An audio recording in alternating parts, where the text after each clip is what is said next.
어스름이 채 가시지 않은 새벽 4시. 도시의 불빛은 아직 깊은 잠에 빠져 있었지만 한 아파트의 작은 주방에서는 희미한 불빛이 새어나오고 있었습니다. 환풍기 돌아가는 웅거리는 소리와 함께 기름이 치직거리며 튀는 소리가 고요한 새벽 공기를 갈랐습니다. 김이 모락모락 피어오르는 프라이팬 앞에 선 여인, 둘째 며느리 윤서였습니다. 그녀의 이마에는 굵은 땀방울이 송골송골 맺혀 있었고 눈 밑에는 며칠째 잠을 제대로 자지 못한 사람 특유의 짙은 그림자가 드리워져 있었죠. 가늘고 섬세해 보이는 그녀의 손목에는 낡은 보호대가 감겨 있었습니다. 이 낡은 보호대는 지난 10년이 넘는 세월 동안 매번 제사, 음식 준비로 혹사당한 그녀의 손목을 지탱해주는 유일한 버팀목이었습니다. 윤서 씨네 집은 여느 집과 달리 유난히 제사가 많았습니다.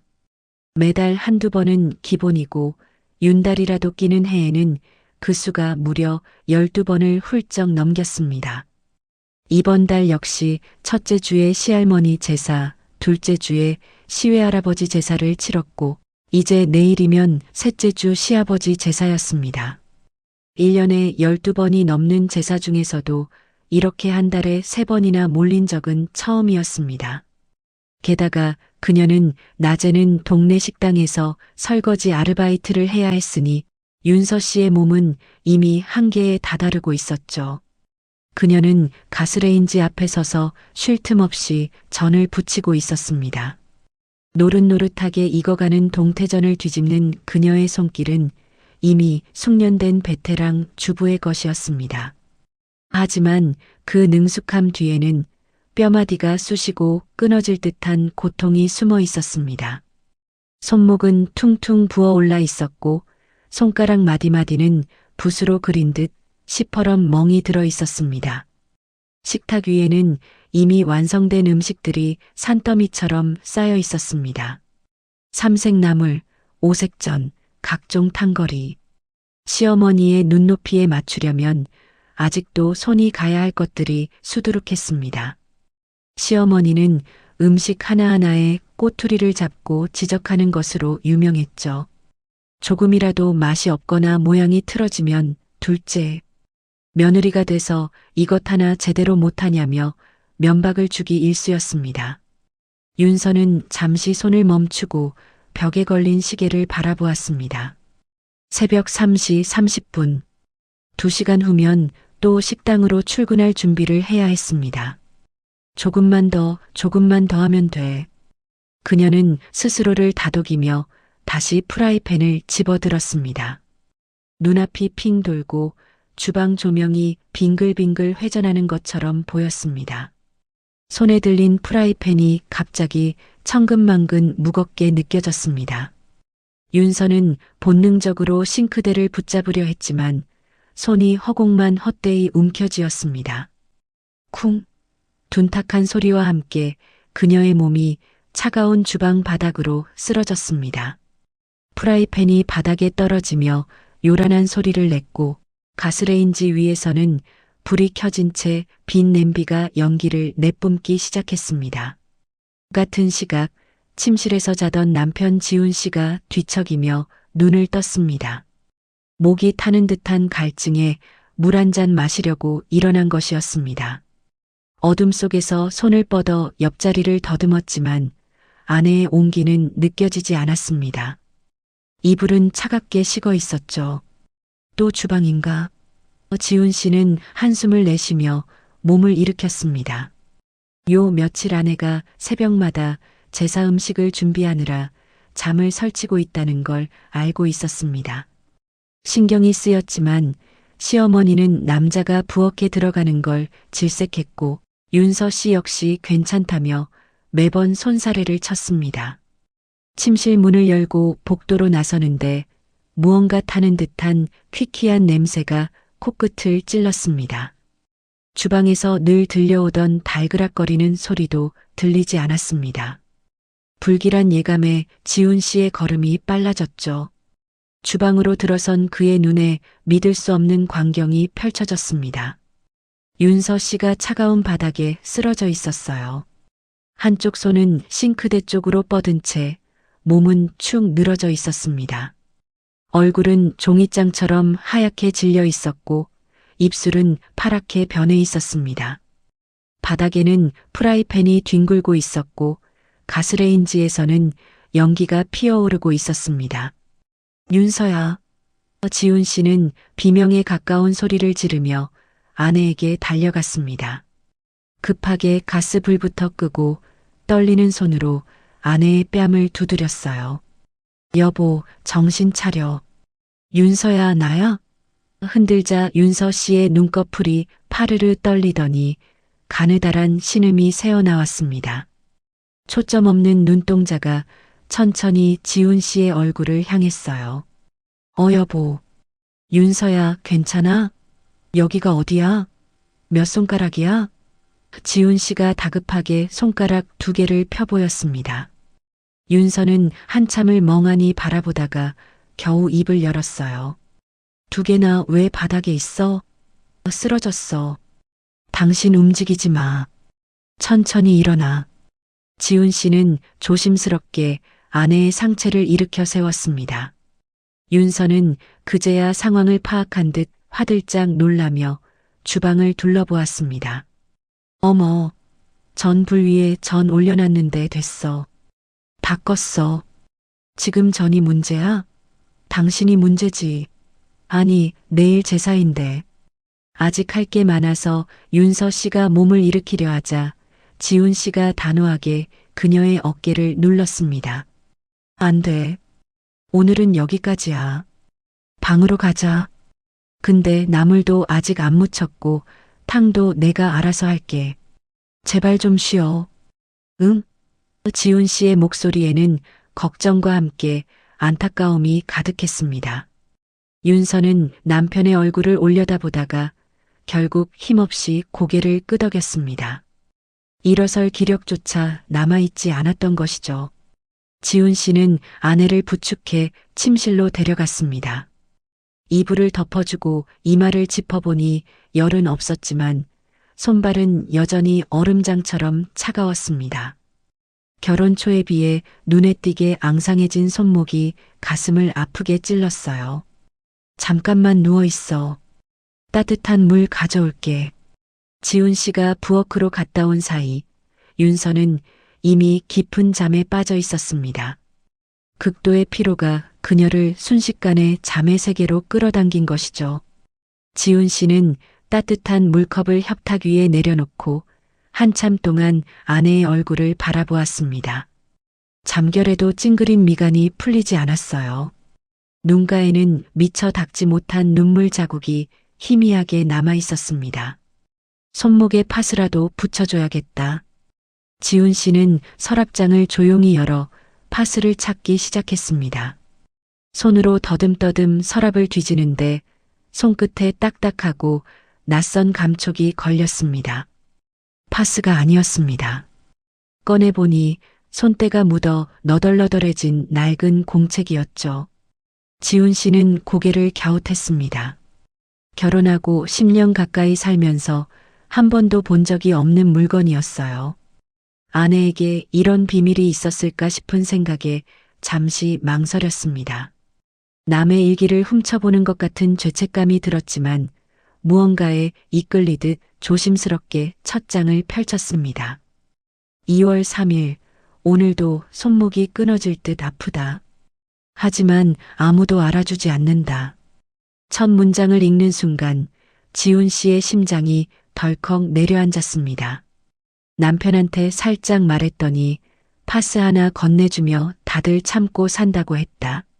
시어머님은 며느리 손목 아픈 건 훈장 같은 것이라 하셨다.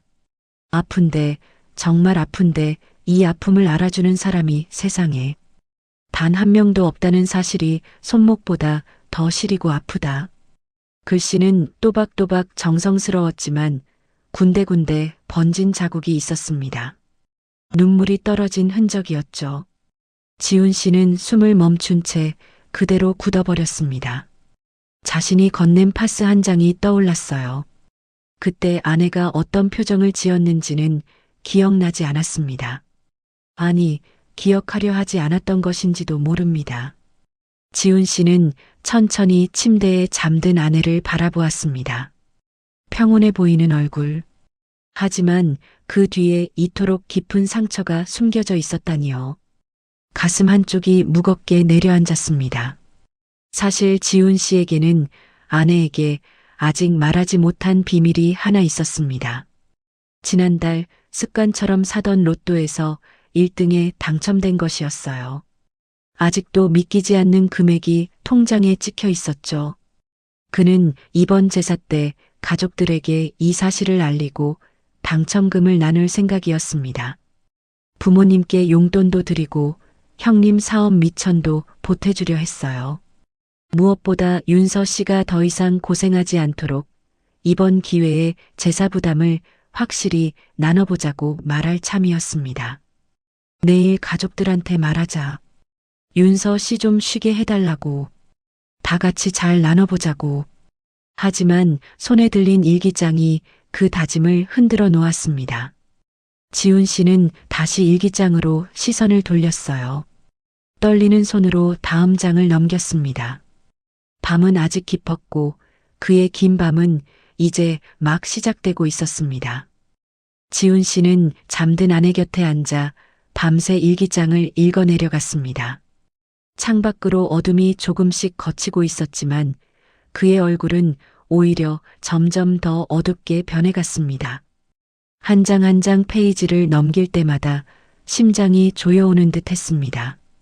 아내가 10년 가까이 홀로 삼켜온 눈물의 무게가 손끝을 통해 고스란히 전해져 왔습니다. 일기장 중간쯤에는 사진 한 장이 끼워져 있었습니다. 퉁퉁 부어올라 시퍼렇게 멍든 손목 사진이었어요. 그 아래에는 병원 진단서가 반으로 접혀 붙어 있었습니다. 손목 터널 증후군, 건초염 의심, 최소 2주 이상 절대 안정 필요. 날짜를 보니 3년 전이었습니다. 지훈 씨는 그때를 떠올려 보려 했지만 아무것도 기억나지 않았습니다. 아내가 이렇게까지 아팠는데 자신은 대체 무엇을 한 걸까요? 사진 옆에는 깨알 같은 글씨가 빼곡하게 적혀 있었습니다. 병원에 다녀왔다. 의사 선생님이 당분간 손목을 절대 쓰지 말라고 했다. 하지만 다음 주가 시아버님 생신이다. 어떻게 해? 남편한테 말했더니 엄마한테 말해볼까 하길래 괜찮다고 했다. 말해봤자 잔소리만 들을 게 뻔하니까. 지난번에 허리 아프다고 했을 때 시어머님이 뭐라고 하셨는지 아직도 잊을 수가 없다. 요즘 젊은 것들은 왜 이렇게 약해 빠졌니? 나 때는 애 낳고도 이랬어. 그 말을 듣고 나니 다시는 아프다는 말을 꺼낼 수가 없었다. 지훈 씨의 손이 부들부들 떨렸습니다. 자신이 던진 엄마한테 말해볼까라는 말이 얼마나 무책임한 것이었는지 이제야 깨달았습니다. 아내는 그 한마디에 얼마나 막막했을까요? 그는 이를 악물고 다음 장을 넘겼습니다. 5월 15일 시어머님 생신날의 기록이었습니다. 오늘 시어머님 생신이었다. 새벽 4시부터 음식을 준비했다. 잡채, 불고기, 잔치국수까지 20가지가 넘는 음식을 혼자 만들었다. 형님은 11시쯤 와서 케이크를 내밀었다. 시어머님은 케이크를 보시더니 아이고 우리 현정이 센스 좀 바라며 한바탕 웃음을 지으셨다. 내가 새벽부터 만든 음식에는 눈길도 안 주셨다. 나중에 친척 어른들이 잡채가 맛있다고 하시니까 시어머님이 뭐라고 하셨게? 제가 새벽부터 일어나서 했어요. 내가 한 건데. 내가 다 한 건데. 글씨가 갈수록 흐트러지더니 마지막에는 거의 알아볼 수 없을 정도로 휘갈겨져 있었습니다. 분명 울면서 쓴 것이었죠. 지훈 씨는 자신도 모르게 주먹을 꽉 쥐었습니다. 명치 끝이 뜨겁게 달아올랐어요. 몇 장을 더 넘기자 붉은 글씨로 적힌 페이지가 눈에 들어왔습니다. 9월 22일 추석 음식 준비에 대한 내용이었습니다. 오늘 추석 음식을 마무리하고 시댁에 갔다. 온 가족이 모인 자리에서 시아버님이 봉투 2개를 꺼내셨다. 용돈이었다. 현정 형님에게는 두툼한 봉투를 건네시며 우리 며느리 고생했다. 맛있는 거 사 먹어라 하셨다. 내 차례가 되었을 때 시아버님은 그냥 빈손으로 돌아앉으셨다. 순간 머릿속이 하얘졌다. 현정 형님이 한 건 뭐지? 과일 한 상자 사들고 온 것뿐인데. 나는 사흘 밤낮을 새워 음식을 했는데. 시어머님이 내 표정을 보셨는지 이렇게 말씀하셨다. 둘째 며느리는 원래 살림 배우는 게 용돈인 거야. 섭섭해하지 마라. 섭섭한 게 아니라 억울한 건데. 그 말도 못하고 웃기만 했다. 지훈 씨는 그 장면이 눈앞에 선하게 그려졌습니다. 억지로 웃고 있었을 아내의 얼굴. 돌아오는 차 안에서 창밖만 바라보던 아내의 뒷모습. 그때 자신은 뭐라고 했던가요? 아마 아무 말도 하지 않았을 것입니다. 아니, 관심조차 없었는지도 모릅니다. 손이 멈춘 것은 그 다음 페이지에서였습니다. 11월 3일, 충격적인 내용이었습니다. 오늘 시댁에 다녀오는 길 현정 형님이 친구와 통화하는 것을 우연히 들었다. 현관에서 신발을 신는데 안방에서 형님 목소리가 새어나왔다. 야, 내가 제사 음식을 왜 해? 능력 없는 둘째가 몸으로 때우면 되지. 우리는 그냥 돈으로 어머님 살살 구슬리면 되는 거야. 심장이 쿵 하고 내려앉았다. 능력 없는 둘째. 그게 나구나.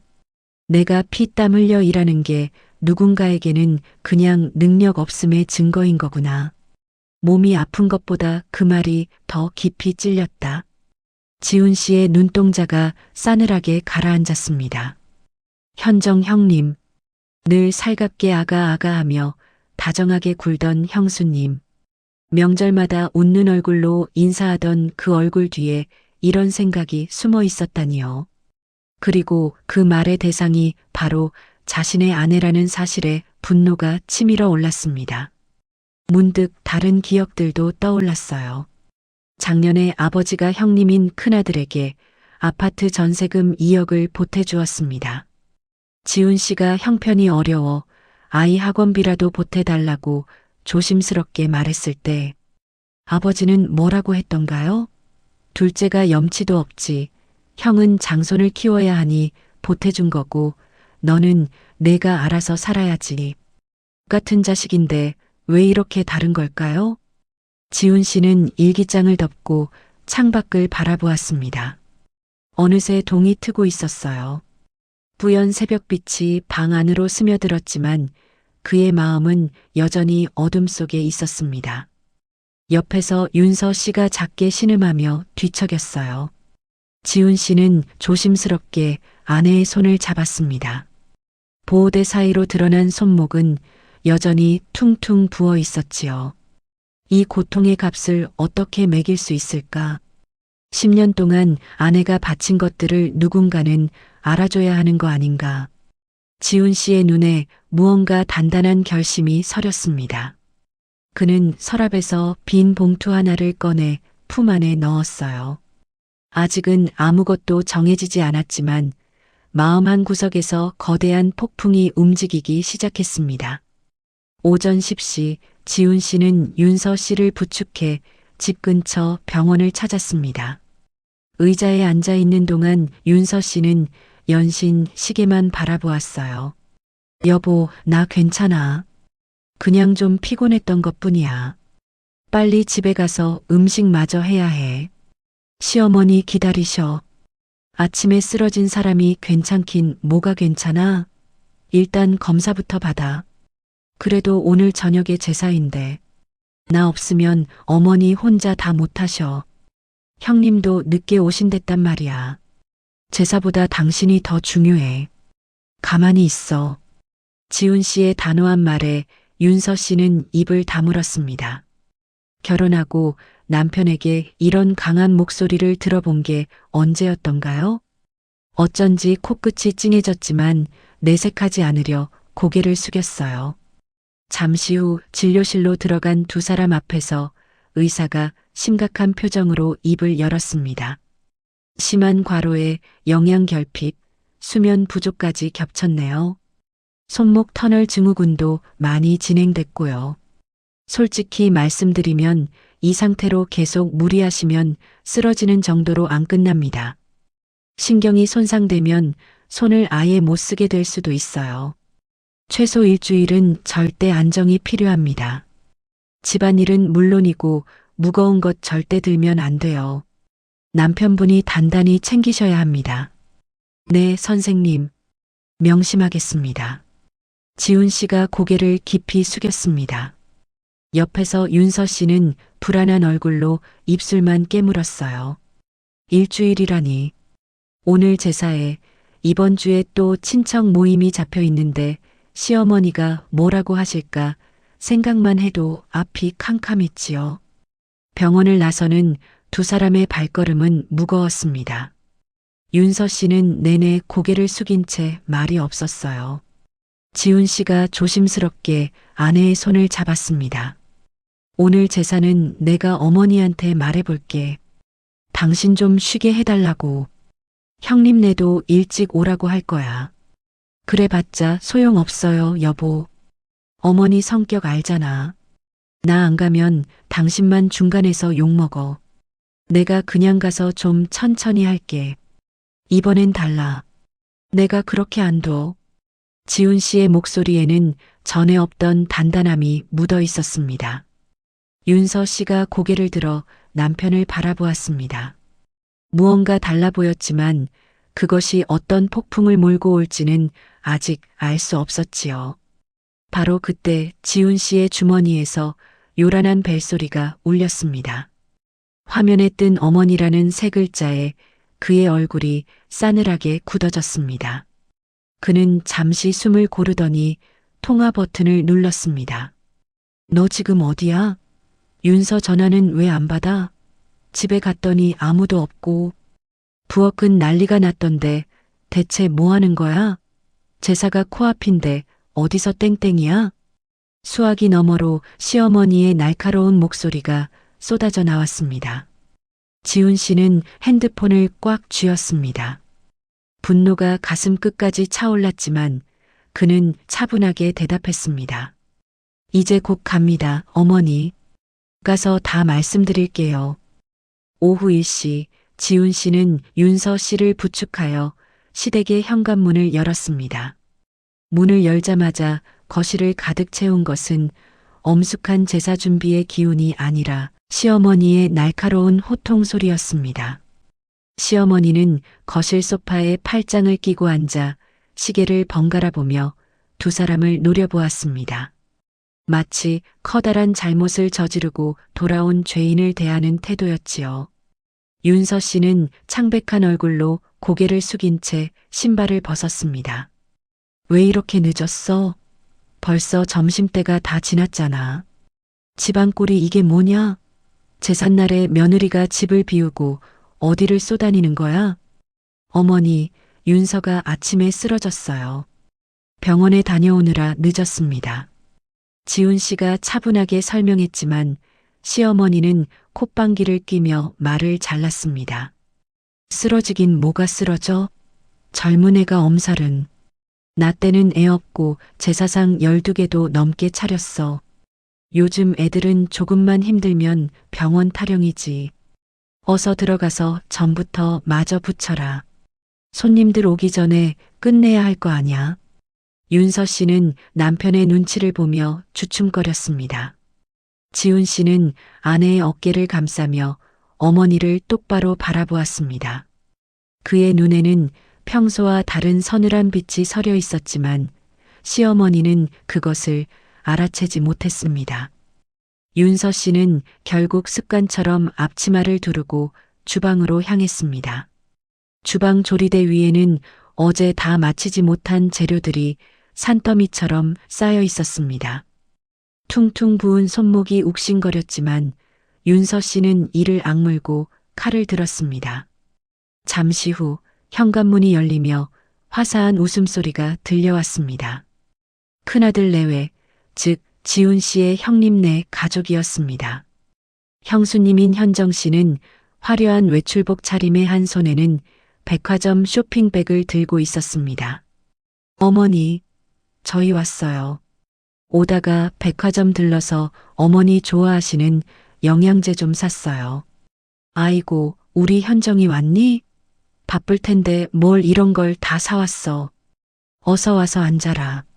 고생했다, 고생했어. 시어머니의 목소리는 방금 윤서 씨를 대할 때와는 180도 달랐습니다. 꿀이 떨어질 듯 달콤하고 따뜻했죠. 현정 씨는 주방 쪽을 힐끗 보더니 거실 소파에 털썩 주저앉았습니다. 동서, 아직도 음식하고 있어? 이번엔 손이 좀 느리네. 나도 도와주고 싶은데 오늘 아침부터 마사지를 예약해놔서 손에 물 묻히면 안 되거든. 미안해. 현정 씨의 말에 시어머니가 손사래를 쳤습니다. 미안하긴 뭐가 미안해. 마사지 잘 받았다. 우리 큰 며느리는 품위가 있어야지. 제사 음식은 원래 손 빠른 둘째가 하는 거야. 지영이 쟤는 몸으로 하는 건 잘하잖니. 주방에서 나무를 묻히던 윤서 씨의 손이 멈칫했습니다. 어젯밤 일기장에서 보았던 그 문장들이 환청처럼 귓가를 때렸습니다. 능력 없는 둘째는 몸으로 때우면 된다는 그 잔인한 말들이 현실에서 다시 반복되고 있었습니다. 윤서 씨의 눈시울이 붉어졌지만 그녀는 고개를 더 깊게 숙이고 묵묵히 일을 이어갔습니다. 지훈 씨는 거실 한 구석에서 이 모든 광경을 지켜보고 있었습니다. 품 안의 낡은 일기장이 불덩이처럼 뜨겁게 느껴졌습니다. 형님은 소파에 앉아 텔레비전을 켜고 과일을 집어 먹으며 한가로운 시간을 보냈고 현정 씨는 시어머니와 이번에 새로 산 가방 이야기를 나누며 웃음꽃을 피웠습니다. 주방에서 홀로 신음하며 음식을 나르는 아내는 그들에게 투명 인간이나 다름없었습니다. 그때 시어머니가 주방을 향해 소리쳤습니다. 지영아, 여기 과일 좀 더 깎아오고 애들 먹게 전 좀 미리 내와라. 배고프다잖니. 어머니, 윤서 지금 전 부치느라 바빠요. 형수님이 좀 하시면 안 될까요? 지훈 씨가 참다 못해 한마디 던졌습니다. 그러자 현정 씨가 눈을 동그랗게 뜨며 대답했습니다. 도련님, 제가 전 부칠 줄 모르는 거 아시잖아요. 제가 하면 다 태워 먹을 텐데 제사상 망치면 어떡해요. 그리고 저 방금 네일 아트 받았단 말이에요. 시어머니가 거들었습니다. 얘가 왜 이래? 둘째가 하면 되지. 왜 큰 며느리한테 일을 시켜? 큰애는 나중에 종갓집 살림 맡아야 할 몸이야. 귀하게 대접해야지. 지영이 너 안 들리니? 어서 가져오라니까. 윤서 씨는 퉁퉁 부은 손으로 쟁반을 받쳐들고 거실로 나왔습니다. 전이 담긴 접시를 내려놓는 순간 손목에 힘이 빠져 접시가 식탁에 쨍그랑 소리를 내며 놓였습니다. 이게 무슨 예의니? 제삿날에 그릇을 던져. 너 오늘 정말 왜 그러니? 어디서 못된 것만 배워와서. 어머니, 윤서 손목이 정말 안 좋아요. 아까 의사 선생님도. 지훈 씨가 다시 나서려 했지만 시어머니는 그의 말을 가차없이 잘랐습니다. 의사가 뭘 알아? 돈 뜯어내려고 겁주는 거지. 예, 지영아. 너 정말 능력 없는 내 남편기 살려주려고 일부러 그러는 거냐? 가난한 집. 둘째 며느리로 들어왔으면 몸이라도 부지런히 놀려야지. 어디서 꾀병이야? 능력 없는 남편. 가난한 집 둘째 며느리. 그 말들이 지훈 씨의 심장에 비수처럼 꽂혔습니다. 거실의 공기는 싸늘하게 식었고 형님 내외는 방관자처럼 그 광경을 지켜보며 과일을 씹었습니다. 윤서 씨는 아무 말도 하지 못한 채 바닥만 바라보며 눈물을 뚝뚝 흘렸습니다. 지훈 씨는 천천히 자리에서 일어났습니다. 그의 주먹이 하얗게 변할 정도로 꽉 쥐어져 있었습니다. 하지만 그는 아직 폭발하지 않았습니다. 그는 조용히 현관으로 향했습니다. 어디 가니? 이제 곧 제사 시작인데. 잠시 나갔다 올 때가 있습니다. 금방 옵니다. 지훈 씨는 그대로 문을 닫고 밖으로 나갔습니다. 시어머니는 하여간 둘째 놈들은 책임감이 없어라며 투덜댔고 현정 씨는 그 틈을 타 시어머니에게 이번에 형님이 승진하면 해외여행을 보내주겠다는 약속을 하며 분위기를 띄웠습니다. 밖으로 나온 지훈 씨는 아파트 단지 뒤편의 작은 화단으로 향했습니다. 그리고는 맨손으로 화단에 흙을 한 움큼, 아니 두 움큼 큼지막한 비닐봉지에 담기 시작했습니다. 그의 눈은 광기에 가까운 분노와 차가운 결의로 번뜩이고 있었습니다. 그는 봉투를 품 안에 숨긴 채 다시 시댁으로 향했습니다. 이제 모든 것을 끝낼 시간이 다가오고 있었습니다. 저녁 7시가 넘어서야 제사상 차림이 얼추 마무리되었습니다. 거실 한가운데 놓인 커다란 교자상 위에는 윤서 씨가 새벽부터 피땀 흘려 만든 음식들이 정갈하게 놓였습니다. 노릇하게 붙여진 육전과 동태전, 세 가지 색이 선명한 나물들, 윤기가 흐르는 갈비찜과 탕국까지 누가 봐도 정성이 가득 들어간 상차림이었죠. 하지만 정작 그 음식을 만든 윤서 씨는 상석이 아닌 부엌 구석에 서서 파랗게 질린 얼굴로 거친 숨을 몰아쉬고 있었습니다. 퉁퉁 부은 손목은 이제 감각조차 무뎌진 듯했고 허리는 끊어질 듯 아파왔습니다. 그녀는 금방이라도 쓰러질 것 같은 몸을 싱크대에 기대어 간신히 지탱하고 있었습니다. 시어머니는 매의 눈으로 상차림을 훑어보았습니다. 저기 조기 방향이 틀어졌잖아. 북쪽으로 머리가 가야지. 이걸 아직도 몰라? 10년을 넘게 가르쳐도 제자리 걸음이니 원. 시어머니의 날카로운 지적에 윤서 씨는 황급히 다가가 떨리는 손으로 생선의 방향을 돌려놓았습니다. 죄송해요, 어머니. 제가 정신이 없어서. 정신을 어디다 두고 다니는 거냐? 제삿날에는 정신 똑바로 차려야지. 조상님들이 노하시겠어. 그때 소파에 앉아 핸드폰만 들여다보던 형님 현정 씨가 불쑥 끼어들었습니다. 어머니, 제가 사온 배랑 사과 제일 좋은 자리에 놨죠? 그거 백화점 식품관에서 제일 비싼 걸로 골라온 거예요. 하나에 2만 원도 넘는 거라니까요. 아이고, 그랬니? 어쩐지 때깔이 다르더라. 역시 우리 큰며느리가 안목이 있어. 조상님들도 귀한 과일 드시면 얼마나 좋아하시겠니. 윤서야, 저 과일상 제일 앞줄로 옮겨라. 시어머니는 윤서 씨가 밤새워 만든 20여 가지의 음식보다 현정 씨가 돈으로 사온 과일 2개를 더 귀하게 여겼습니다. 윤서 씨는 아무 말 없이 무거운 탕국 그릇을 뒤로 물리고 과일 접시를 앞으로 옮겼습니다. 그 과정에서 손목에 힘이 들어가지 않아 그릇이 달그락거리자 시어머니의 미간이 다시 찌푸려졌습니다. 조심성 없기는. 쯧쯧. 바로 그때 현관문이 열리고 지훈 씨가 돌아왔습니다. 그의 품에는 검은색 비닐봉지가 소중하게 안겨 있었습니다. 밖에서 무슨 일이 있었는지 그의 바짓단에는 흙먼지가 조금 묻어 있었고 눈빛은 형형하게 빛나고 있었습니다. 어디 갔다 이제 오니? 제사 시작해야 하는데. 그리고 그 시커먼 봉다리는 뭐야? 부정타게.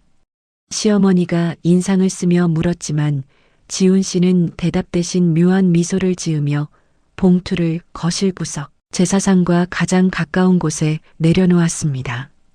그냥 필요한 겁니다.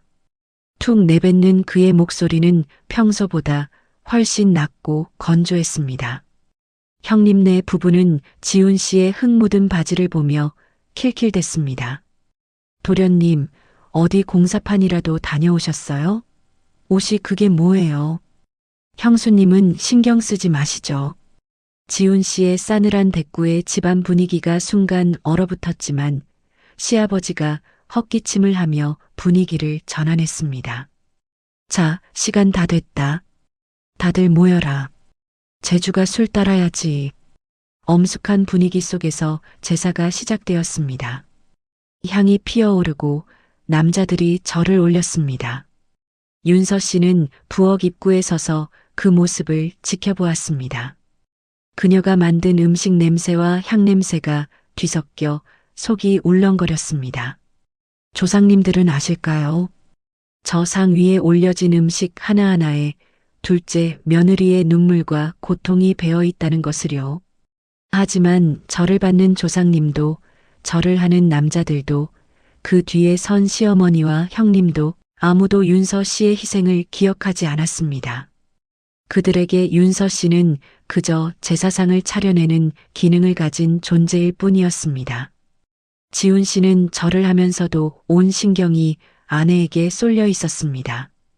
휘청거리는 아내의 다리, 파르르 떨리는 손목, 금방이라도 쓰러질 듯 위태로운 모습이 그의 가슴을 후벼 팠습니다.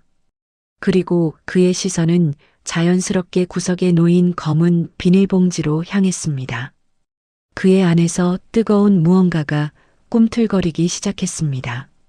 제사가 끝나고 가족들이 음복을 위해 상을 물리고 둘러앉았습니다. 윤서 씨가 다시 부엌으로 들어가 국을 데워왔습니다. 뜨거운 국그릇을 나르는 그녀의 손이 심하게 떨렸습니다. 간신히 식탁 위에 국을 내려놓는 순간 윤서 씨의 몸이 크게 휘청였습니다. 어머! 현정 씨가 비명을 질렀고 시어머니가 혀를 찼습니다. 아이고, 저 화상. 밥상머리에서 뭐하는 짓이니? 재수없게 쓰러지는 신용은. 어머니, 윤서가 지금 몸 상태가 말이 아니에요. 새벽에 쓰러지기까지 했다니까요.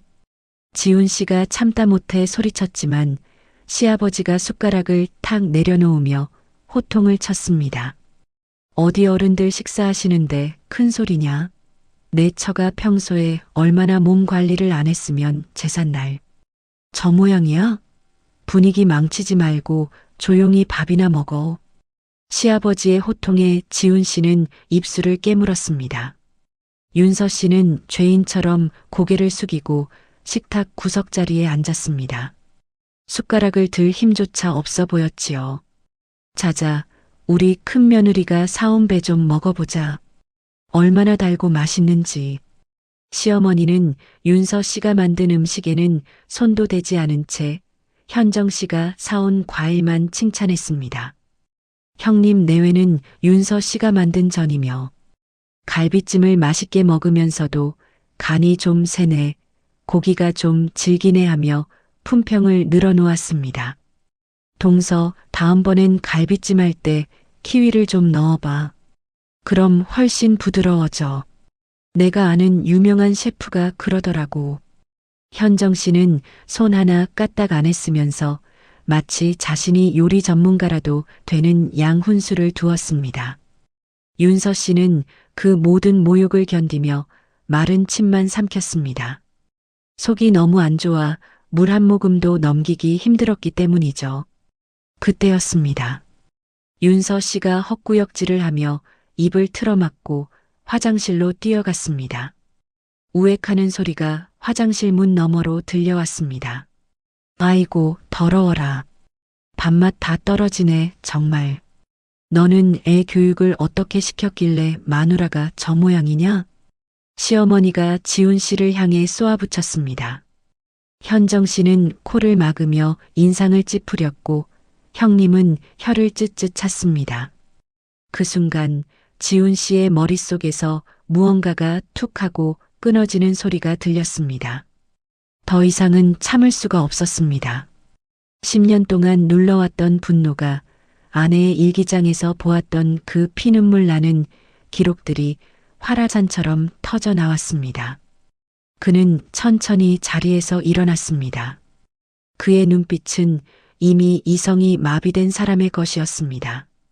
그는 성큼성큼 걸어가 구석에 놓아둔 검은 비닐봉지를 집어들었습니다. 묵직한 흙의 무게가 손끝에 전해졌습니다. 너 뭐하냐? 앉지 않고?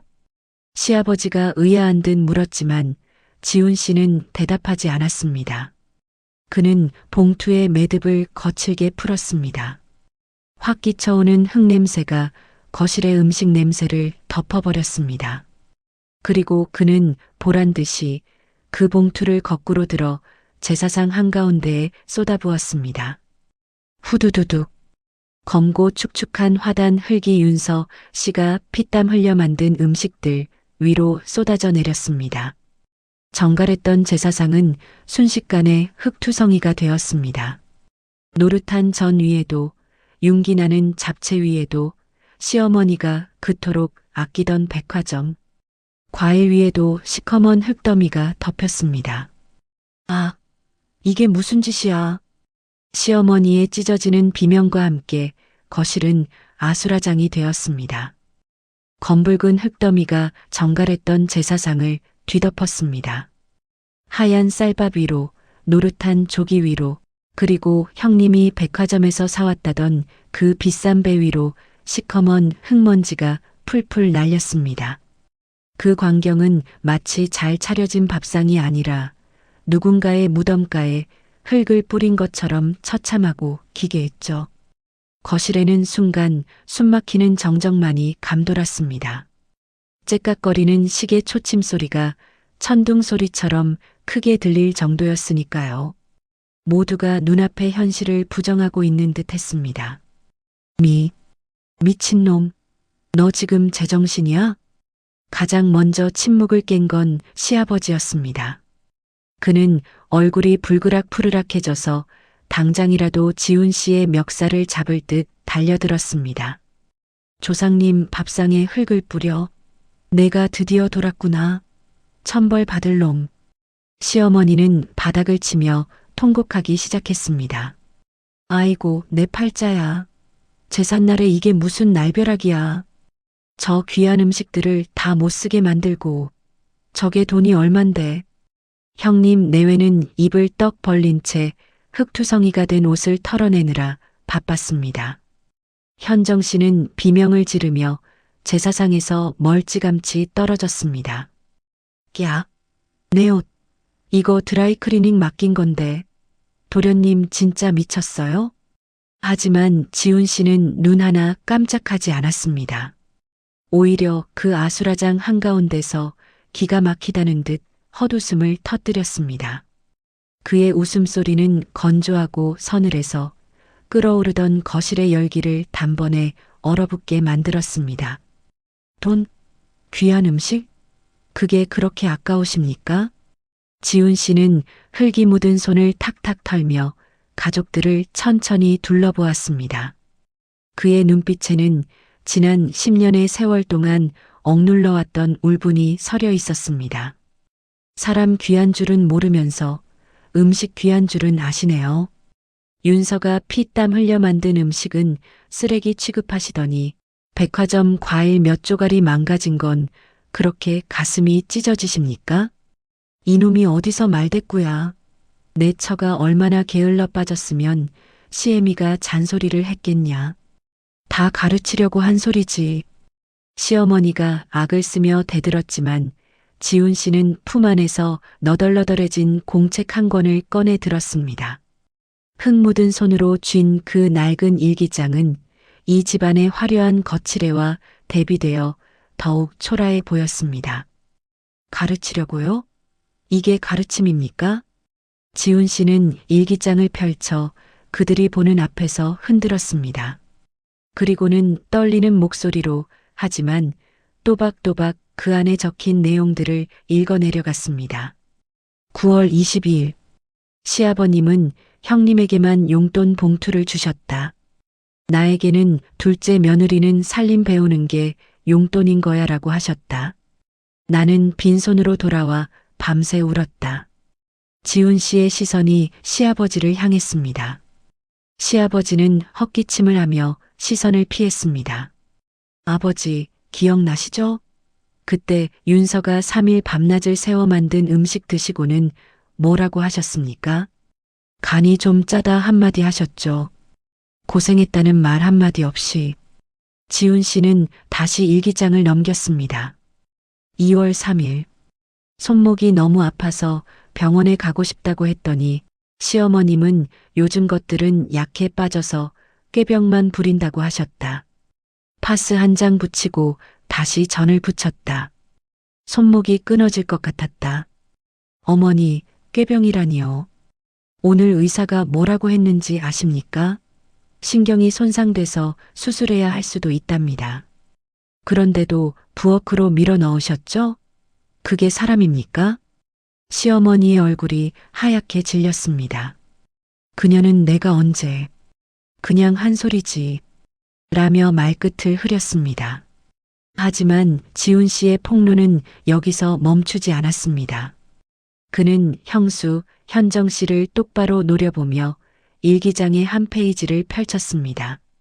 빨간 줄이 그어진 그 부분을 보는 순간 현정 씨의 눈동자가 심하게 흔들렸습니다. 그리고 형수님, 여기 아주 재밌는 말이 적혀 있네요. 11월 3일. 지훈 씨는 형수를 향해 한 걸음 다가갔습니다. 현정 씨는 뒷걸음질 치며 남편 등 뒤로 숨으려 했습니다. 야, 내가 제사 음식을 왜 해? 능력 없는 둘째가 몸으로 때우면 되지. 우리는 돈으로 어머님 구슬리면 되는 거야. 거실에 찬물을 끼얹은 듯한 정적이 흘렀습니다. 형님은 당황한 듯 아내를 쳐다보았고 시어머니는 믿을 수 없다는 눈으로 현정 씨를 바라보았습니다. 형수님 기억나시죠? 현관에서 통화하시던 내용. 윤서가 그때 신발 신고 있었는데 다 들었답니다. 능력 없는 둘째? 몸으로 때우면 된다고요? 아, 아니에요. 오해야, 도련님. 형님이 잘못 들으신 거야. 내가 설마 그런 말을. 현정 씨가 손사래를 치며 부인했지만 지훈 씨는 코웃음을 쳤습니다. 오해요? 윤서가 10년 동안 이 일기장에 거짓말만 썼겠습니까? 형수님, 그 잘난 돈으로 매번 선물 공세하면서 뒤에서는 우리 부부 이렇게 무시하고 계셨습니까? 손목 나간 사람한테 전 붙이라고 시키고 본인은 네일아트 망가질까봐 손 하나 까딱 안 하면서 그건 현정 씨는 얼굴이 홍당무처럼 빨개져서 아무 말도 하지 못했습니다. 그녀의 위선적인 가면이 산산조각 나는 순간이었습니다. 그래요. 우리 능력 없습니다. 형님처럼 대기업 다니지도 못하고 형수님처럼 친정이 부자도 아니죠. 그래서 10년 동안 죽어라 일하고 몸으로 때우라는 제사, 명절, 집안 대소사 다 챙겼습니다. 그런데 돌아오는 게 뭡니까? 이따위 취급입니까? 지훈 씨는 일기장을 제사상 위 흙더미 속에 내동댕이 쳤습니다. 퍽 소리와 함께 먼지가 피어올랐습니다. 이제 안 합니다. 못 합니다. 아니, 더러워서 안 합니다. 뭐, 더러워? 내가 감히 조상님 앞에서. 시아버지가 다시 버럭 소리를 질렀지만 지훈 씨의 목소리가 더 컸습니다. 조상님이요? 진짜 조상님이 계신다면 며느리 피눈물 짜내서 차린 밥상을 기쁘게 받으시겠습니까? 며느리 골병 들게 만들고 자식들끼리 차별하고 이간질하는 집구석에 복을 주시겠냐고요. 저라면 차라리 흙을 퍼먹겠습니다. 지훈 씨의 고함에 샹들리에가 울릴 정도였습니다. 구석에서 화장실 문을 잡고 서 있던 윤서 씨는 난생 처음 보는 남편의 분노한 모습에 눈물을 쏟았습니다. 두려움 때문이 아니었습니다. 10년 동안 누구도 해주지 않았던 말, 가슴속에 맺혀있던 응어리를 남편이 대신 토해내주고 있다는 사실에 대한 벅찬 감동 때문이었습니다. 형, 너 말 다 했어? 아버지한테 말버릇이 그게 뭐야? 형님이 나서서 짐짓 점잖은 척 꾸짖으려 했지만 지훈 씨는 형님을 비웃으며 말을 잘랐습니다. 형은 빠져. 10년 동안 제사상에 숟가락 하나 안 얹고 밥만 축내던 사람이 무슨 자격으로 끼어들어? 장남? 장남 노릇 한 번이라도 제대로 해보고 그런 소리 해. 부모님 용돈? 그거 형수님이 주는 거지 형이 주는 거 아니잖아. 형수님 눈치 보느라 부모님 생신 때도 밥만 먹고 도망가는 주제에 형님의 얼굴도 붉어졌습니다. 팩트 폭격에 말문이 막힌 것이죠. 지훈 씨는 이제 더 이상 잃을 게 없다는 사람처럼 당당했습니다. 오늘부로 이 집 제사, 명절 다 끝입니다. 우리 윤서 이제 댁들 하녀 노릇 안 시킵니다. 능력 있는 형수님이 돈으로 사람 사서 하든 형님이 직접 전을 부치든 알아서 하세요. 우리는 빠집니다. 너 지금 연 끊겠다는 거냐? 감히 부모랑 연을 끊어? 시어머니가 바들바들 떨며 물었습니다. 연을 끊다니요. 며느리 돌이 그만하겠다는 겁니다. 대접받고 싶으면 대접받을 행동을 하셨어야죠. 10년 동안 참았으면 많이 참았습니다. 윤서야 가자. 지훈 씨는 성큼성큼 걸어가 아내의 손을 잡았습니다. 윤서 씨의 손은 여전히 차가웠지만 남편의 손은 불덩이처럼 뜨거웠습니다. 여보, 가자. 여기 더 있다가는 숨 막혀서 죽을 것 같아. 지훈 씨는 윤서 씨를 이끌고 현관으로 향했습니다. 뒤에서 시어머니의 악에 바친 고함과 시아버지의 욕설이 쏟아졌습니다. 나가면 다시는 들어올 생각 마. 유산이고 뭐고 국물도 없을 줄 알아. 너희들 오늘 나가면 호적에서 파버릴 줄 알아. 하지만 지훈 씨는 멈추지 않았습니다. 오히려 현관문을 열기 직전 그는 마지막으로 뒤를 돌아보며 의미심장한 미소를 지었습니다. 유산요? 호적요? 하하. 네, 마음대로 하세요. 어차피 기대도 안 했습니다. 아, 그리고 형수님. 그 비싼 네일아트. 이제 설거지하느라 다 벗겨지시겠네요. 수고하세요. 쾅! 육중한 현관문이 닫히며 집안의 모든 소음을 차단했습니다. 문 하나를 사이에 두고 지옥과 현실이 갈라지는 순간이었습니다. 복도로 나온 지훈 씨는 다리가 풀린 듯 잠시 비틀거렸지만 이내 아내를 꽉 끌어안았습니다. 괜찮아? 놀랐지? 으흐흑. 여보, 어떡해. 진짜 어떡해. 윤서 씨는 남편의 품에 얼굴을 묻고 오열했습니다. 하지만 그것은 절망의 눈물이 아니었습니다. 평생 느껴보지 못한 해방감이 섞인 눈물이었습니다. 지훈 씨는 아내의 등을 토닥이며 주머니 속에 있는 그것을 만지작거렸습니다. 로또 당첨 용지. 아직 가족들에게 말하지 않은 그리고 영원히 말하지 않을 그 종이 조각이 손끝에 닿았습니다. 이제 진짜 복수는 시작이야. 지훈 씨의 눈이 차갑게 빛났습니다. 그는 이제 아내와 함께 그 누구의 간섭도 받지 않는 새로운 인생을 향해 걸어갈 준비가 되어 있었습니다. 지훈 씨 부부가 시댁 현관문을 박차고 나온 직후 집안은 그야말로 아수라장이었습니다.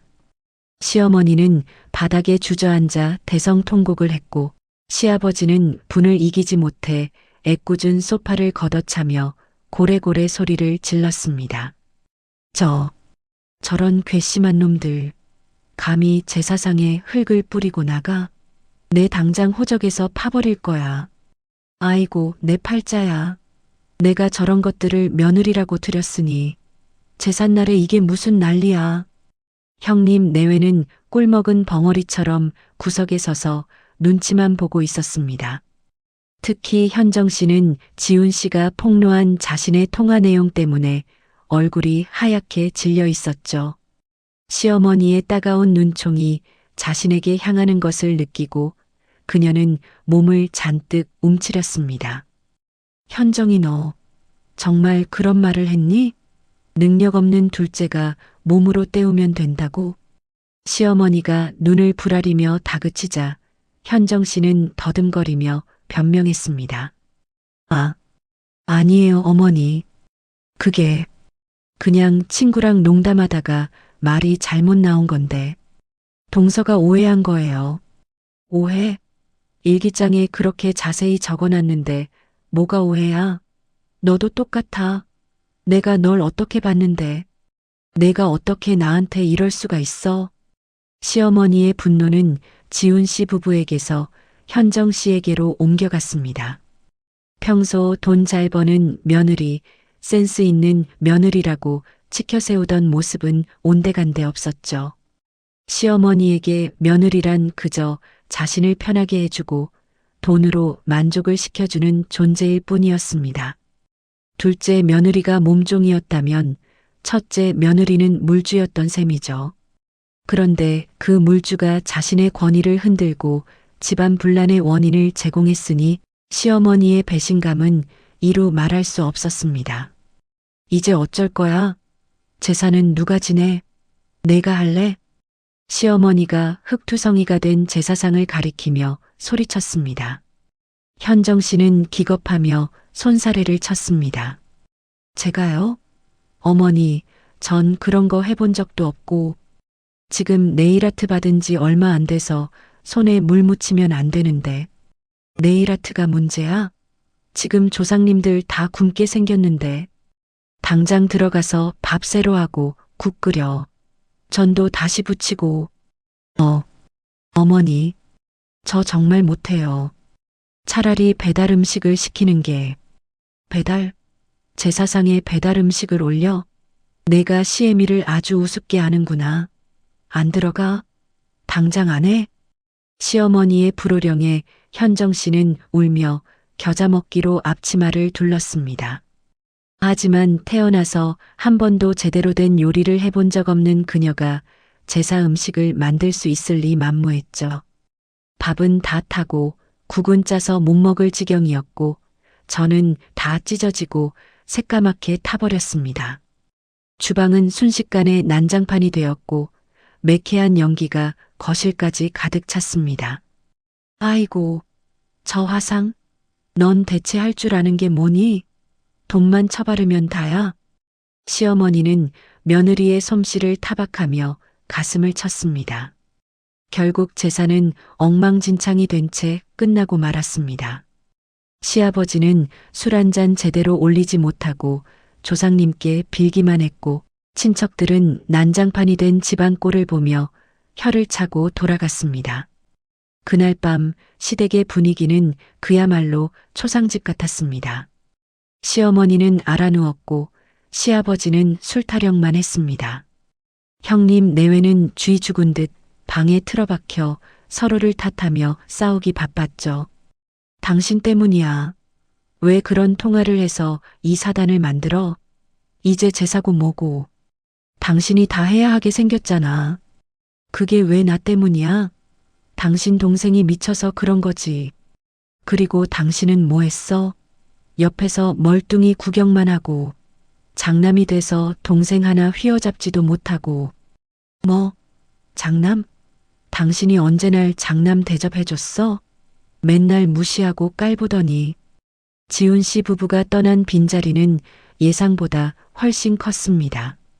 그동안 윤서 씨가 묵묵히 해왔던 모든 일들이 이제는 고스란히 남은 가족들의 몫으로 돌아온 것이죠. 당연하게 여겼던 것들이 사라지자 그들은 그제야 윤서 씨의 존재감을 뼈저리게 느끼기 시작했습니다. 한편 시댁을 나온 지훈 씨 부부는 근처 모텔에 방을 잡았습니다. 좁고 낯선 방이었지만 두 사람에게는 그 어떤 호화 호텔보다 아늑하게 느껴졌습니다. 여보, 괜찮아? 많이 놀랐지? 지훈 씨는 침대에 걸터 앉아 아내의 손을 꼭 잡았습니다. 윤서 씨는 고개를 끄덕이며 희미하게 웃었습니다. 응, 놀라긴 했는데 이상하게 속은 시원해. 10년 묵은 체증이 확 내려간 것 같아. 그래, 진작 그랬어야 했는데. 미안해, 내가 너무 늦어서. 지훈 씨는 아내를 품에 안고 다독였습니다. 이제 우리 다시는 그런 취급받지 말자. 당신 그동안 고생 많이 했어. 이제는 내가 당신 행복하게 해줄게. 근데 여보, 우리 이제 어떡해? 당장 갈 곳도 없고, 돈도. 윤서 씨가 걱정스러운 듯 물었습니다. 지훈 씨는 품 안에서 무언가를 꺼내 아내의 손에 쥐어주었습니다. 이거, 윤서 씨는 눈을 동그랗게 떴습니다. 그것은 로또 당첨 용지였습니다. 당첨 금액을 확인한 윤서 씨의 입이 떡 벌어졌습니다. 이게 진짜야? 1등? 30억? 응, 지난주에 산 거야. 아직 환전은 안 했고, 당신한테 제일 먼저 말하고 싶었어. 세상에, 세상에. 여보, 윤서 씨는 감격에 겨워 남편을 끌어안고 울음을 터뜨렸습니다. 10년 동안의 고생이 파노라마처럼 스쳐 지나갔습니다. 우리 이거 가지고 새 출발하자.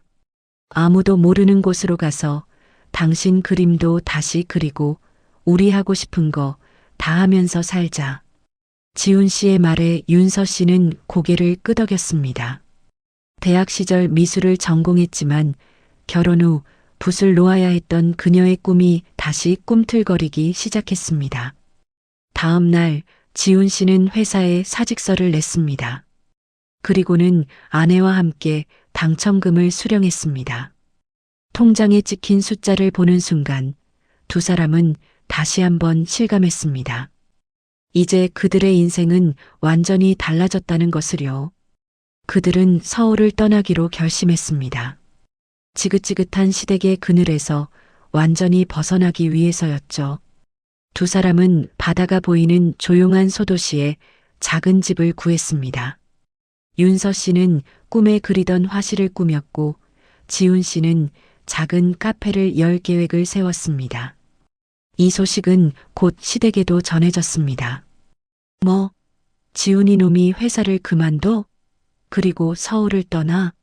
그게 무슨 소리야? 시어머니는 친척을 통해 들은 소식에 펄쩍 뛰었습니다. 그뿐만이 아니래요. 듣자 하니 복권에 당첨됐다는 소문이 있던데요. 그것도 1등.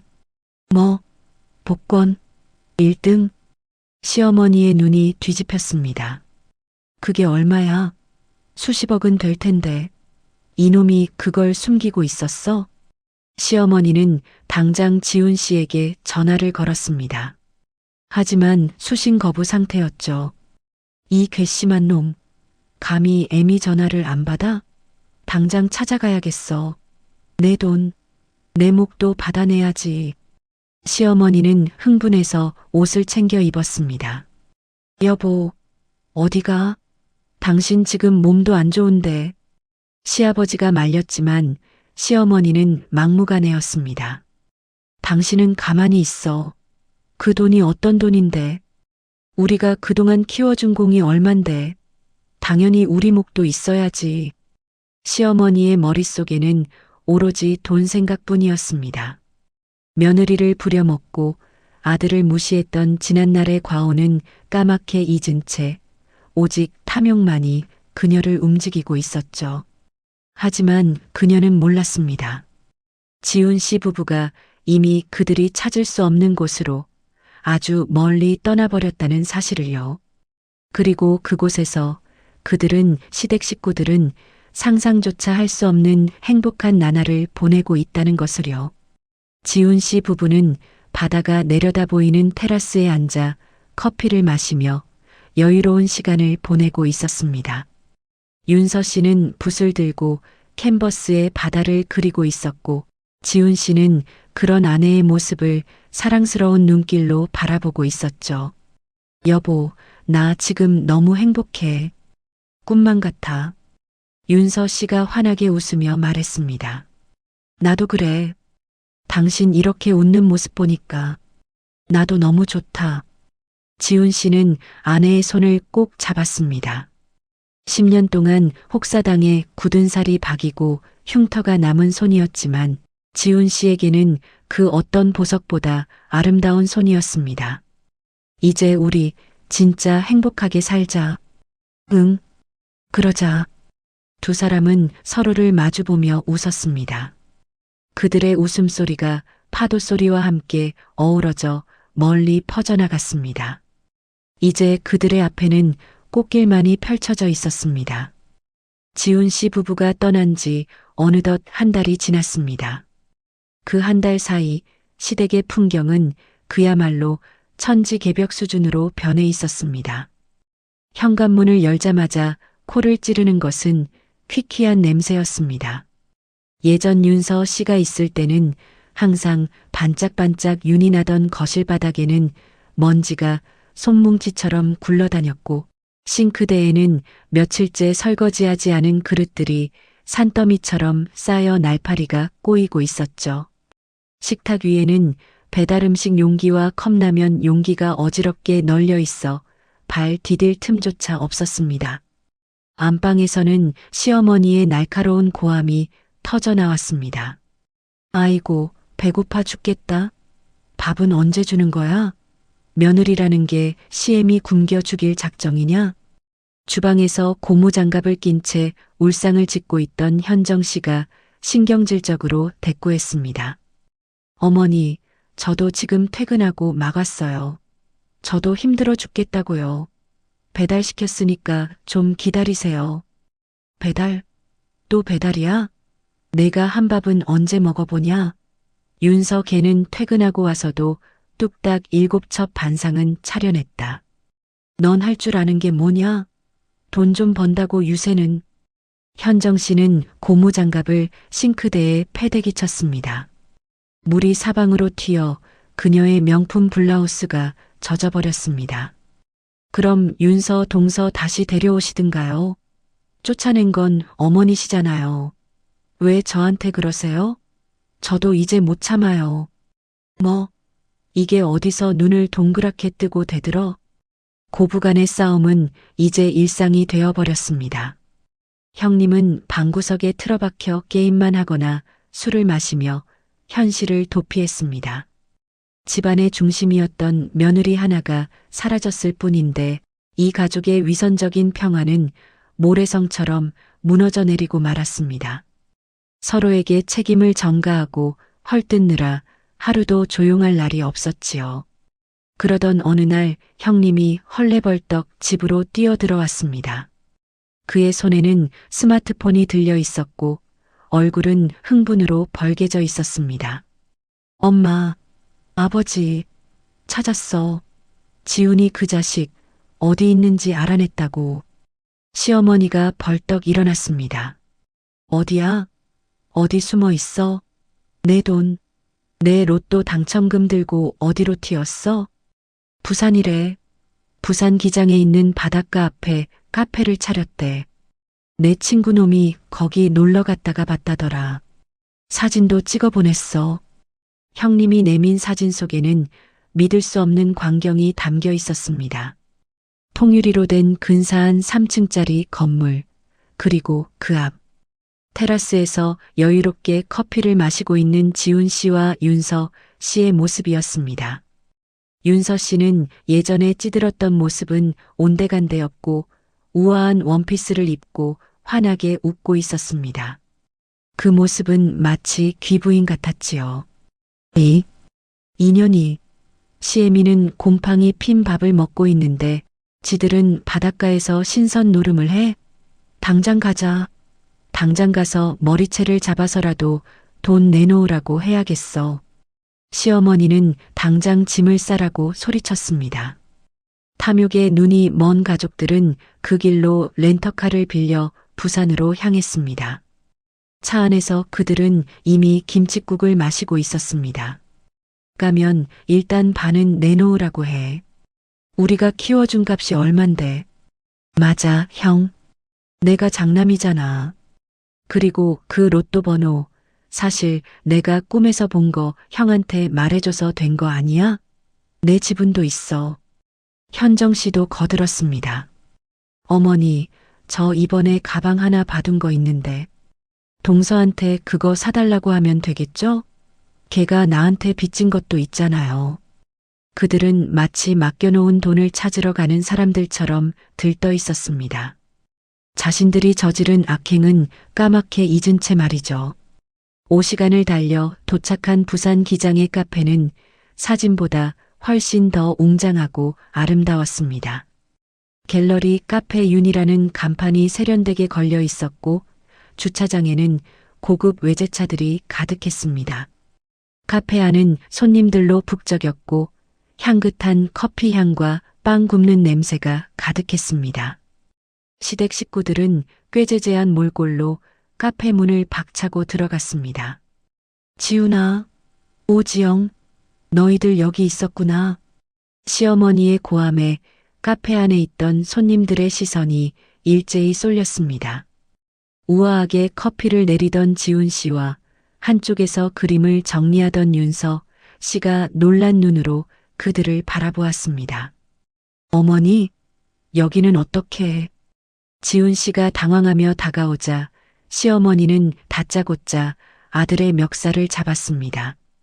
이 나쁜 놈아, 부모를 버리고 도망가서 혼자 잘 먹고 잘 사니까 좋으냐? 내 돈 내놔. 로또 당첨된 거 다 내놔. 무슨 짓이세요? 이거 놓으세요. 윤서 씨가 달려와 시어머니를 말렸습니다. 그러자 이번에는 현정 씨가 윤서 씨를 밀치며 소리쳤습니다. 동서, 아니, 형님이라고 불러야 하나 이제? 돈 좀 생겼다고. 시어머니한테 눈을 부라려. 우리가 거지로 보여? 당장 돈 내놔. 우리 목 챙겨서 내놓으라고. 카페 안은 순식간에 난장판이 되었습니다. 손님들은 수군거리며 휴대폰을 꺼내 촬영하기 시작했습니다. 하지만 지훈 씨는 더 이상 예전의 무기력한 둘째 아들이 아니었습니다. 그는 시어머니의 손을 거칠게 뿌리치고 싸늘한 눈빛으로 가족들을 노려보았습니다. 당신들이 여기가 어디라고 와서 행패야? 나가. 당장 안 나가? 뭐? 나가. 이놈이 돈방석에 앉더니 눈에 뵈는 게 없구나. 내가 내 엄마다. 그리고 그 돈 내가 번 거 아니잖아. 조상님이 주신 거잖아. 그럼 당연히 제사 지낸 우리 몫이지. 시어머니의 기적의 논리에 지훈 씨는 헛웃음을 터뜨렸습니다. 제사요? 흙 뿌려진 제사상 말씀하시는 겁니까? 그리고 그 제사 누가 지냈는데요? 10년 동안 윤서가 혼자 다 지냈습니다. 당신들은 손 하나 까딱 안 했잖아요. 그러니 조상님이 복을 주셔도 윤서한테 주신 거지 당신들한테 주신 게 아닙니다. 말 마라. 우린 가족이잖아. 콩 한쪽도 나눠 먹는 게 가족 아니냐? 형님이 비굴한 웃음을 지으며 끼어들었습니다. 지훈 씨는 형님을 멸시하는 눈빛으로 쳐다보았습니다. 가족? 필요할 때만 가족이고 힘들 땐 남보다 못한 게 가족이야? 형수님이 능력 없는 것들은 몸으로 때우라고 했을 때 형 뭐 했어? 낄낄거리고 웃었잖아. 그게 가족이 할 짓이야? 지훈 씨의 호통에 형님은 꿀먹은 벙어리가 되었습니다. 우리는 이미 법적으로 남남입니다. 호적에서 파신다고 하셨죠? 파세요. 제발 좀 파주세요. 그리고 여기 영업장입니다. 지금 당장 안 나가면 경찰 부르겠습니다. 영업방해로 고소할 겁니다. 경찰? 고소? 자식이 부모를 고소해? 천벌 받을 놈. 시어머니가 바닥에 드러누워 발버둥을 치기 시작했습니다. 전형적인 진상 손님의 추태였죠. 하지만 지훈 씨는 눈 하나 깜짝하지 않았습니다. 그는 직원에게 눈짓을 했고 건장한 보안업체 직원들이 들어와 시댁 식구들을 양옆에서 붙잡았습니다. 이거 나? 이거 안 나? 내가 누군 줄 알아? 이 카페 사장 애미야. 끌어내세요. 다시는 얼씬도 못하게 하세요. 지훈 씨의 단호한 명령에 보안 요원들은 시댁 식구들을 짐짝처럼 들어 밖으로 끌어냈습니다. 안 돼. 내 돈. 지훈아, 엄마가 잘못했다. 돈 좀 줘. 1억만. 아니, 5천만 원만 줘. 시어머니의 비굴한 애원소리가 문 밖으로 멀어져 갔습니다. 현정 씨는 하이힐이 벗겨진 채 쫓겨나며 악을 썼고 형님은 사람들 시선이 부끄러워 얼굴을 가리고 도망치듯 나갔습니다.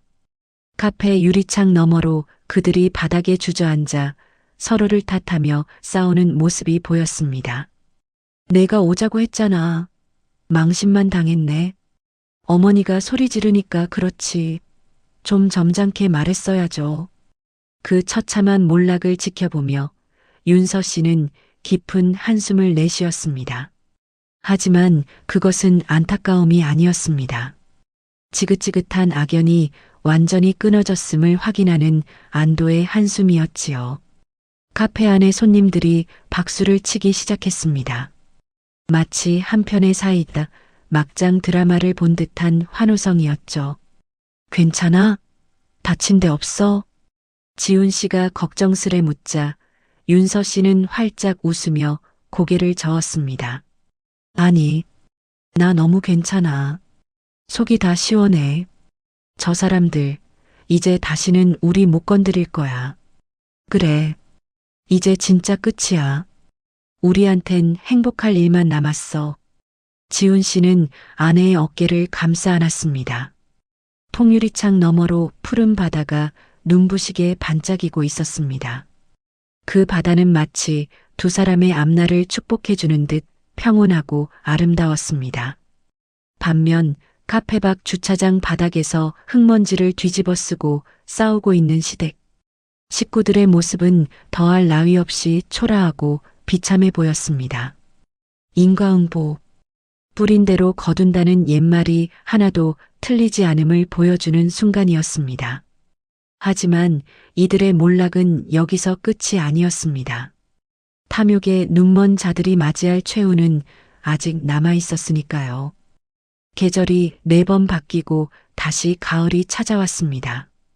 부산 기장의 바다는 여전히 눈부시게 푸르렀고 지훈 씨 부부의 삶은 그 바다처럼 반짝이고 있었죠. 갤러리 카페 유는 이제 전국에서 찾아오는 명소가 되었습니다. 특히 윤서 씨의 따뜻한 감성이 담긴 수채화 그림들은 카페를 찾는 손님들에게 큰 위로와 감동을 주었지요. 오늘은 윤서 씨의 첫 번째 개인전이 열리는 날이었습니다. 카페 2층 갤러리에는 화사한 꽃다발들이 줄지어 서 있었고 지역 방송국 카메라까지 와서 인터뷰를 준비하고 있었습니다. 작가님, 이번 전시회의 주제가 새로운 시작이라고 들었습니다. 어떤 의미인가요?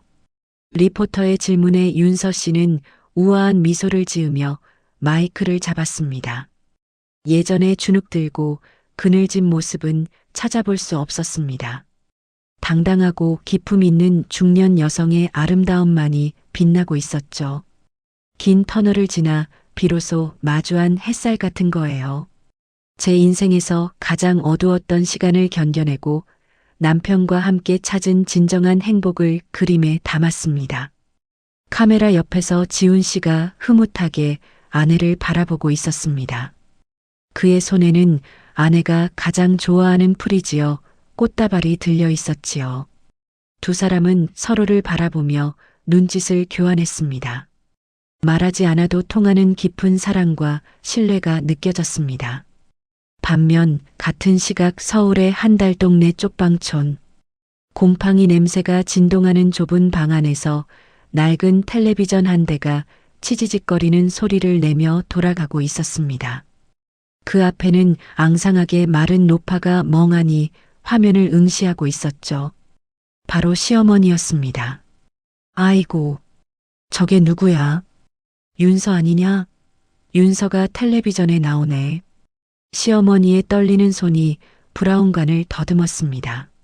화면 속 윤서 씨는 보석처럼 빛나고 있었습니다. 시어머니는 자신의 초라한 행색을 내려다보았습니다.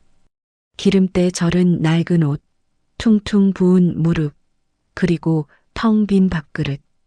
1년 전만 해도 상상할 수 없었던 비참한 몰락이었습니다. 시댁의 가세는 지훈 씨 부부가 떠난 후 급격히 기울었습니다.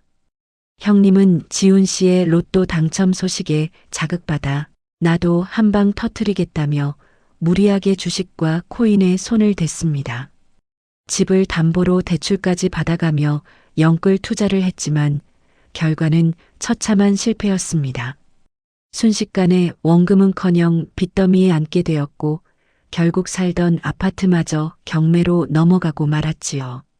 어머니, 밥 없어요? 배고파 죽겠는데.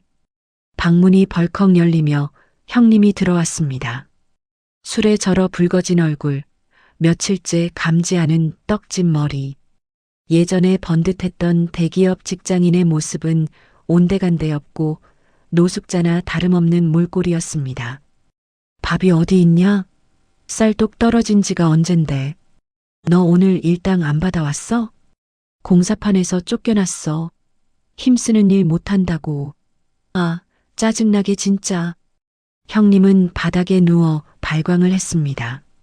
평생 팬대만 굴리며 동생을 무시하던 그가 이제는 육체 노동조차 제대로 못해 쫓겨나는 신세가 된 것입니다. 능력 없는 것들은 몸으로 때우라던 그 말이 부메랑이 되어 그에게 돌아온 셈이지요. 그나저나 현정이 걔는 연락 없냐?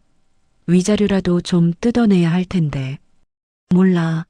도망간 년을 내가 어떻게 알아? 제기랄 다 지훈이 그 자식 때문이야. 그놈이 로또만 나눠줬어도 우리가 이 꼴은 안 났는데. 형님은 여전히 남탓만 하며 허공에 주먹질을 해댔습니다. 하지만 후회해봤자 이미 늦었습니다. 그 시각 서울 변두리의 한 식당 주방.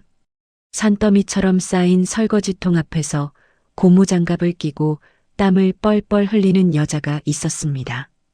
바로 현정 씨였습니다.